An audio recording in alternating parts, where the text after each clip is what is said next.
Thank you all very much. Thank you, Iowa. It is great to be here. Let me first, because family is first, and for Rick Santorum, let me introduce my wife, Karen, who, along with, well, you see 5 of our 7 children behind us, along with our children, came to Iowa 3 weeks ago. We came 3 weeks ago, and people said, well, you know, it's nice that Rick is coming. It's sort of a sideshow. No one really thought we were going to do much. No one really thought we were going to have much of an impact on what was going to happen in the next 3 weeks. But thanks to the great work of my wife, Karen, who I will introduce to you right now, and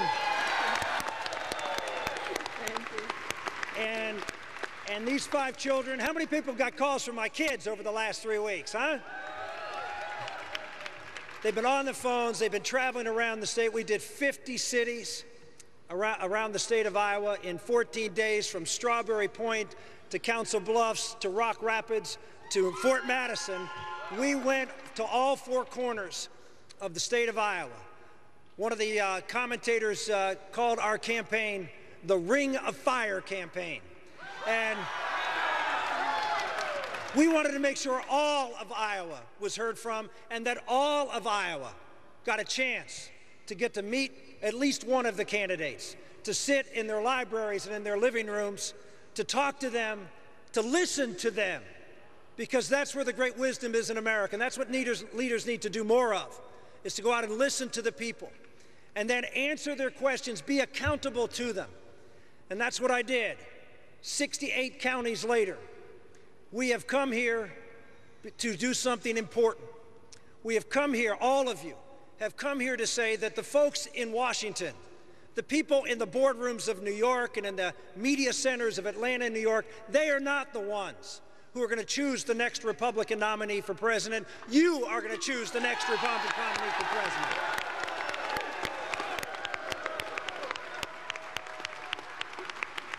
And what the people of Iowa have said to me is they want someone who they can trust is going to say what they're going to do and do what they're going to say. Has a positive vision for the future of this country, because there is a positive future for this country if we do what our founders did. Believe in the American people. Believe in the goodness of the American people, free people, who government says, yes, like in our Declaration of Independence, which founded this great country, transformed the world, because for the first time in the history of the world, we had governments that were not run from the top down, not where you had the divine right of kings, where people were given, the king was given rights by God and then spread the wealth around. No, our founders believed in a country where we hold these truths to be self-evident, that all men are created equal and endowed by our Creator with certain inalienable rights. And it was that belief in free people that transformed the world. For the first time, we said we were going to have a government whose job under this Constitution was limited to protecting life, liberty, and the pursuit of happiness. You know, many people have said the social issues are not important in this campaign. Well, I've gone out and talked about all the issues. Yes, even the social issues, as you saw on Thursday night. I will not back down on the sanctity of life and the integrity of the American family.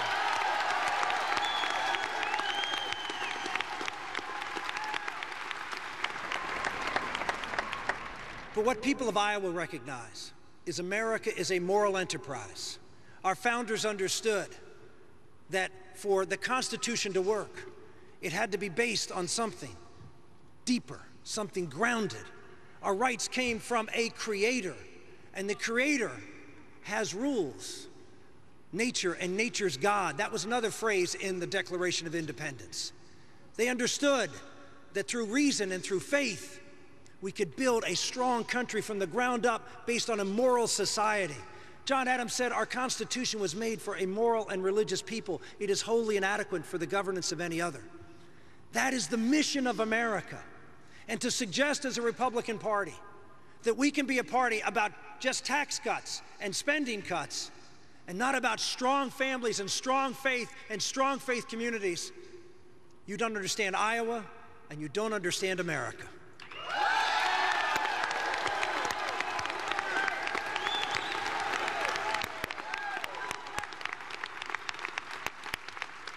Ladies and gentlemen, as you saw from the debate the other night, this campaign is about scratching and clawing for every little bit of recognition we can get. I had to wave my hand and ask for recognition. This is the little engine that could campaign.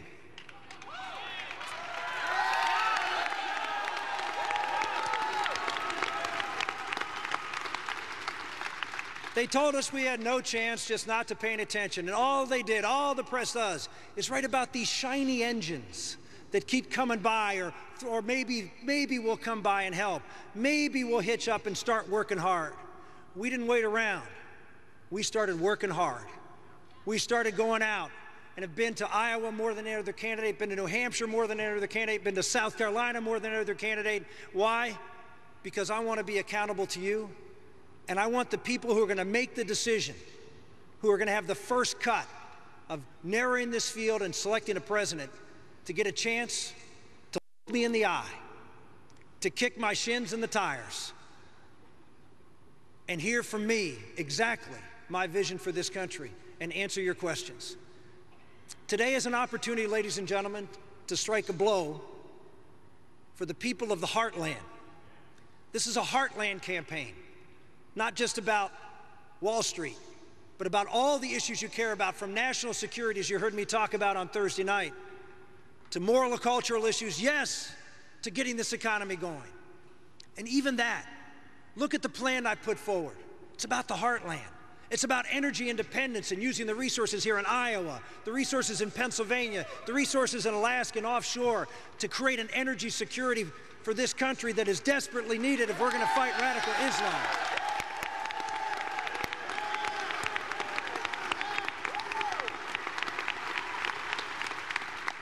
I grew up in a little steel town outside of Pittsburgh, Pennsylvania. My grandfather, when he came to this country, came to a little town right outside of Somerset, Pennsylvania, where I announced for president. And he came to this country because he wanted to be free, and he believed in the goodness of America, and America that believed in him. America that believed in him and what he could do to provide for himself and his family and the God he served. And for 30 years, he clawed his way for my freedom in the deep mines of Western Pennsylvania till he was 72 years old, mining coal in the deep mines. I'm here today standing on his shoulders because I believe right now this country is in jeopardy of losing its freedom. It's in jeopardy because of one man and one bill, Obamacare.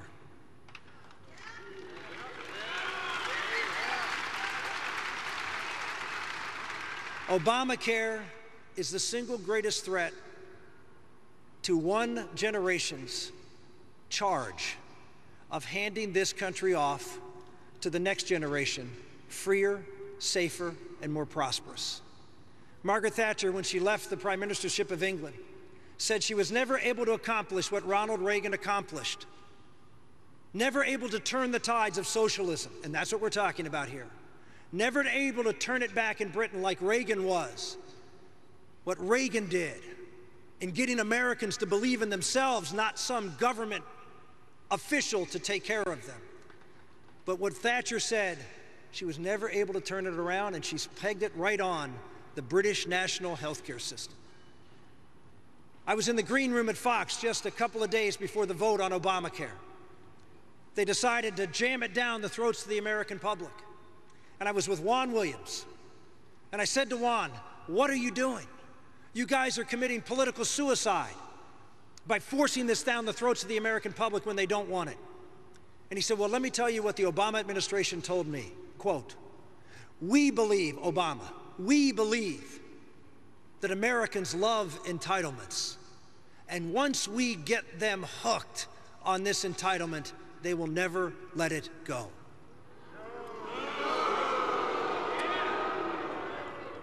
Just imagine just a couple of weeks ago what Barack Obama did when his back was against the wall and he was being pushed by House and Senate Republicans for a debt ceiling increase with cutting spending. What was his first move? Well, just like in basketball, it's to the left. his first move was to get in front of a national audience and tell the people who were dependent on the federal government that they were not going to get their Social Security checks, that they were not going to get their veterans benefits, that they were not going to get their Medicare benefits. They have the hook, and at the time they need to, they pulled the string. Now with Obamacare, everyone is a mannequin. Everyone is a puppet, having attached to Washington, D.C., and being able to be pulled in the way that Washington wants you to be pulled. Not on my watch.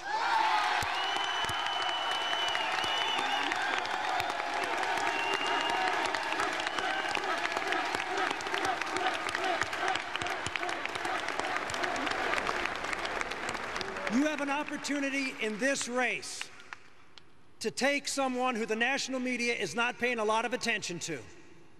Maybe it's because in my electoral history, I defeated 3 Democratic incumbents, twice for the Congress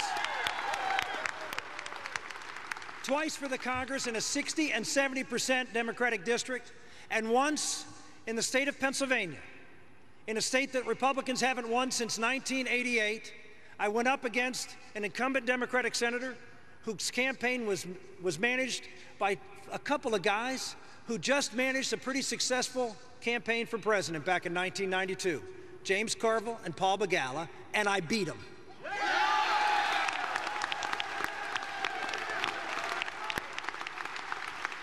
In fact, one of my proudest political accomplishments in James Carville's book, he lists his 5 most hated Republicans, and I am number 3 on that list.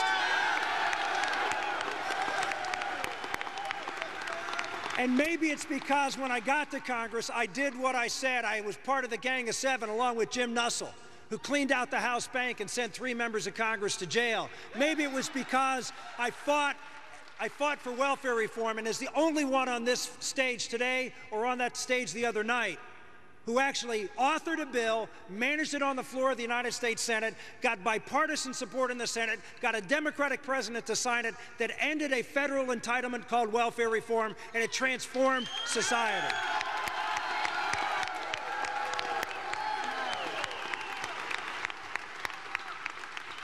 Maybe it's because I'm someone who says to the people of this country who care about the sanctity of human life and the integrity of the family that I will not just give lip service. I will stand on the floor of the Senate, and I will stand in the Oval Office, and I will fight for life because I did it for 12 years in the United States Senate and got bipartisan support on 3 major bills to pass pro-life initiatives: the Partial Birth Abortion Ban Act, my bill; the Born Alive Infant Protection Act, my bill; and the Unborn Victims of Violence Act. I led the fight.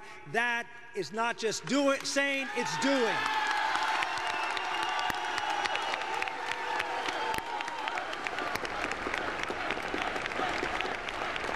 You have an opportunity here today to send a message. That Iowa doesn't want what New York and Washington and the rest of the elite media want, that Iowa wants a conservative that can win and can govern this country consistent with our founders' vision and our Constitution. Thank you, and God bless you.